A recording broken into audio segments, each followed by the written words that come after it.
আমাদের সামাজিক সকল অনুষ্ঠানে দাওয়াত করা হয়, আর এখানকার দাওয়াত মানেই তো অর্থ খরচ। এসব দাওয়াতে অংশ নিলে অর্থনৈতিক সমস্যার সম্মুখীন হই, আবার দাওয়াতে না গেলে তারা রাগ করে। এক্ষেত্রে আমার করণীয় কী?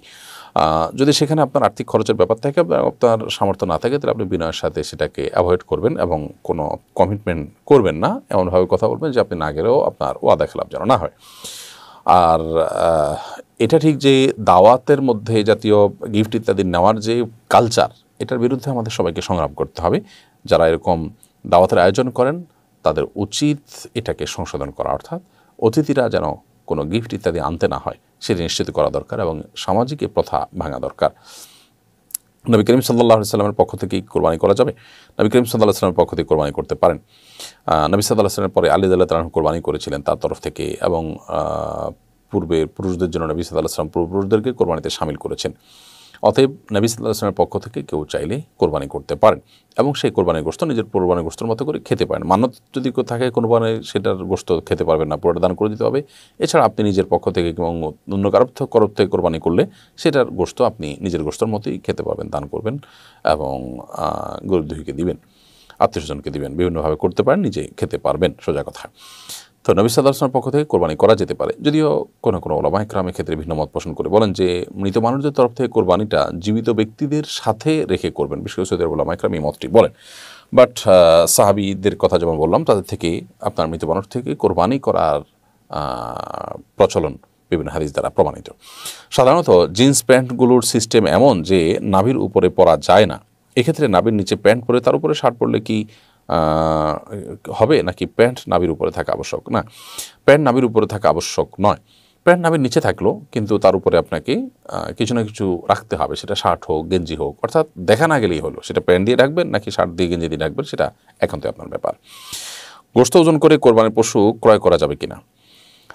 আজকাল অনেকেই এটা করছেন যে লাইভ ওজন দেখে কোরবানির পশু অনলাইনে এটা দেখে কিংবা অফলাইনে এটা দেখে কেনাবেচা করছেন, যে পাল্লার উপরে গরুকে তোলা হচ্ছে, গরুর বর্তমান ওজন কত, সে অনুপাতে কেজি প্রতি এত পড়বে, এভাবে কেনাবেচা হয়। এটা সাধারণত গরুর যে মূল্য সেটার ন্যায্যতা নিশ্চিত করবার জন্য করা হয়, কারণ কোরবানির পশু বছরে একবার ক্রয় করা হয়। যারা ক্রয় করেন তারা এটাতে খুব বেশি এক্সপার্ট না হওয়ার কারণে, অর্থাৎ পশু সম্পর্কে খুব বেশি এক্সপার্ট না হওয়ার কারণে তারা ঠকে যাচ্ছেন কিনা, মানে অর্থাৎ কম দামে বেশি দামে আপনার তুলনামূলক আপনার ছোট গরু বা ছাগল কিনে ফেলছেন কিনা, তো সেটিকে সেই সন্দেহ, সেই সংশয়, সেই দ্বিধা দূর করবার জন্য যদি এরকম লাইভ ওজনের বিষয়টি আনা হয় এবং এটা দেখে করা হয়, ক্রয় করা হয়, তাতে কোনো অসুবিধা নেই ইনশাআল্লাহ তাআলা। তবে অতিরিক্ত কেজির হিসাব করাকরি করা যে হ্যাঁ আমার লাভ হলো না লস হলো, বিশেষ করে কেনার পরে এটা করা অত্যন্ত গর্হিত কাজ। কেনার পরে এটার লাভ লস হিসাব করা একদমই বোকামি, কারণ আপনি যে টাকা দিয়ে কিনেছেন পুরোটা সব পাবেন। আপনি একটা গরুর দাম ছিল 1 লক্ষ টাকা, আপনি কিনেছেন 1,20,000 টাকায়, 20,000 টাকা আপনি বেশি দিয়ে কিনেছেন এটা বাজার মূল্যের চাইতে। এই জন্য আল্লাহ তাআলা আপনাকে সব কিন্তু 1 লক্ষ টাকার দিবেন না, 1,20,000 টাকার দিবেন। অতএব কেনার পর আপনার এটা নিয়ে আর ক্যালকুলেশন করা এবং কত কেজি হলো না হলো, আমার লস হলো লাভ হলো, এরকম হিসাব নিকাশ করা অবশ্যই কোরবানির যে প্রাণ সেটিকে নষ্ট করে, কোরবানির উদ্দেশ্যকে ব্যাহত করে। বাকি আপনি যখন কিনতে যাচ্ছেন বাজারে, তখন আপনার ন্যায্যতা নিশ্চিত করবার জন্য এরকম লাইভ ওজন দেখে আপনি কিনলেন, তাতে কোনো অসুবিধা নেই ইনশাআল্লাহ তাআলা।